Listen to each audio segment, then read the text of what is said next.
आप दो बार प्रमुख रह चुके हैं और आपको समाज के सामने तारुफ कराना, दिए को आपके दिए को दिखाना होगा।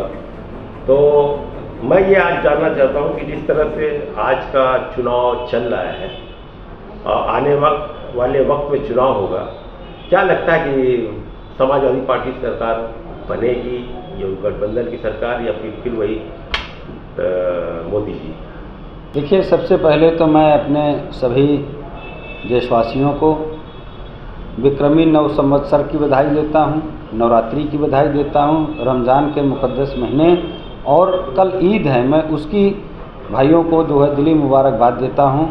यह हिंदुस्तान एक गंगा जमुनी तहज़ीब का प्रतीक रहा है और हम संविधान के ज़रिए इस बात को सदैव मान्यता देते चले आए हैं कि यहाँ सभी लोग, हम बुलबुले हैं इसके, सारा जहाँ हमारा, तो हमारा सारा जहाँ है। हम लोग वसुधैव कुटुंबकम में विश्वास रखते हुए, सबको अपना मानते हुए, सबको बधाई, शुभकामनाएं। मैं आप लोग को बताना चाहूँगा कि सबसे पहले हमारी पत्नी ब्लॉक प्रमुख हुई थी, उसके बाद मैं ब्लॉक प्रमुख हुआ, मेरे साथ हमारी पत्नी जिला पंचायत की सदस्य हुई, फिर बाद में हम समाजवादी पार्टी के जिलाध्यक्ष हुए माननीय राष्ट्रीय अध्यक्ष जी के आशीर्वाद से। पीछे विधानसभा का चुनाव 2022 वाला मेरी अध्यक्षता में ही संपन्न हुआ था। उसमें इधर पूरे विंध्याचल मंडल में एकमात्र विधानसभा की सीट अगर जीती तो भदोही विधानसभा ने। औराई और ज्ञानपुर भी, औराई में तो बेईमानी से चुनाव हारे 1500 वोट से, वही 4000 के आसपास ज्ञानपुर से, जो कि समाजवादी पार्टी का ये अधिकतम रिकॉर्ड रहा भदोही जनपद में। मैं इसके लिए अपने सभी सम्मानित मतदाताओं का और अपने सहयोगियों का हार्दिक आभार करता हूँ। सबसे बड़ी बात जो आप कह रहे हैं कि गठबंधन या समाजवादी पार्टी, तो देखिए ये चुनाव इंडिया गठबंधन का चुनाव है। समाजवादी पार्टी उत्तर प्रदेश में इसकी सबसे प्रमुख घटक दल है और समाजवादी पार्टी के कार्यकर्ता चाहे जहाँ भी जो इंडिया का प्रत्याशी लड़ रहा है उसके लिए जी जान से समर्थित हैं और हर स्तर पर लड़ाई लड़ रहे हैं। बूथ स्तर तक समझाया जा रहा है लोगों को और बताया जा रहा है।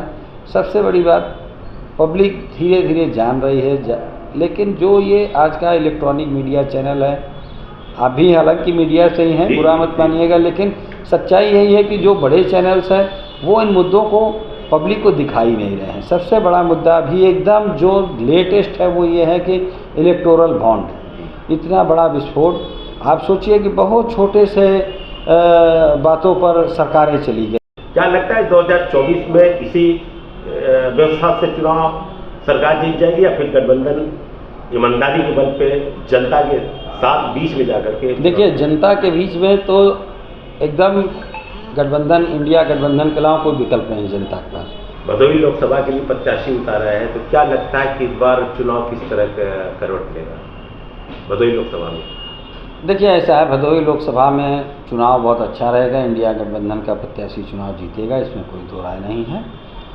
यहाँ की जनता भी, यहाँ के क्षेत्रीय मुद्दे अभी तक हमारे पीछे भी 10 साल से यहाँ भारतीय जनता पार्टी के सांसद रहे हैं। प्रदेश में भी सरकार है, देश में भी सरकार है। यहाँ भदोही में सबसे पहले आप ये देखें, यहाँ उद्घाटन 2-2 बार, 3-3 बार एक ही परियोजना का उद्घाटन। आज ही मैं सुबह अखबार में पढ़ रहा था, कम से कम 7 करोड़ रुपया, जो कि सरकारी मालियत का डाटा है, उसमें लिखा हुआ है कि 7 करोड़ से अधिक की मशीनें जिला चिकित्सालय पे आकर पड़ी हुई हैं, धूल खा के खराब हो रही हैं, 100 सैया के बेड आकर के पड़े हुए हैं, लेकिन यहाँ पर अभी टेक्नीशियन की नियुक्ति नहीं हो पाई। बताइए, फिर हम सामान ही रख के क्या करेंगे? और ऐसा नहीं टेक्नीशियन नियुक्ति नहीं हो सकती। आज भदोही का जिला अस्पताल एक रेफरल हॉस्पिटल बन के रहता है। यहाँ के सारे किसी भी प्राथमिक स्वास्थ्य केंद्र चले जाइए, नवीन स्वास्थ्य केंद्र, जिला अस्पताल, MBS, महाराजा बलवंत सिंह, महाराजा अचेत सिंह, कहीं भी आप जाइए, आपको प्रॉपर कोई भी चिकित्सकीय सुविधाएं या इमरजेंसी सेवाएं उपलब्ध नहीं हैं।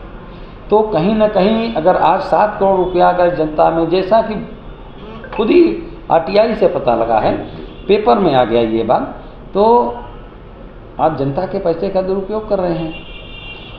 और कहीं न कहीं ये रेफरल सेंटर क्या है, सरकारी डॉक्टर्स अपना मजबूरी में या व्यापारी में, मैं उस बात को बहुत स्पष्ट नहीं बोल पा रहा हूँ, लेकिन उसको प्राइवेट सेक्टर में मरीजों को भेजने का काम हो रहा है, प्राइवेट सेक्टर में मरीजों को भेजने का काम हो रहा है। तो वकील साहब क्या लगता है जिस तरह से आप जल निगम, अभी आप बताइए, जल निगम हर गांव-गांव टंकी बन रही है, ये जो जल निगम की पाइप लग रही है उसकी कभी आपने गुणवत्ता देखी? गड्ढा खोद के छोड़ दे रहे हैं, उसमें आदमी घुस जा रहा है, रात को निकल नहीं पा रहा है, एक्सीडेंट हो रहा है। और कितनी पाइपें चालू हुई आज तक, और इतनी पतली पाइप है कि अगर गांव देश में जो अगर लग रहा है, अगर ट्रैक्टर ऊपर चला जाएगा तो पाइप तो फट गई। ये कई हजार करोड़ रुपए प्रति जिले में, भदोही ऐसे छोटे जिले में जो हजारों करोड़ का प्रोजेक्ट है, तो ये एक भ्रष्टाचार की भेंट चढ़ गया है। और कहीं न कहीं इसके पीछे बहुत बड़े बड़े बिजनेस टाइकून्स का हाथ है। आप बताइए कि हमारी भारत की सबसे बड़ी दूरसंचार कंपनी BSNL,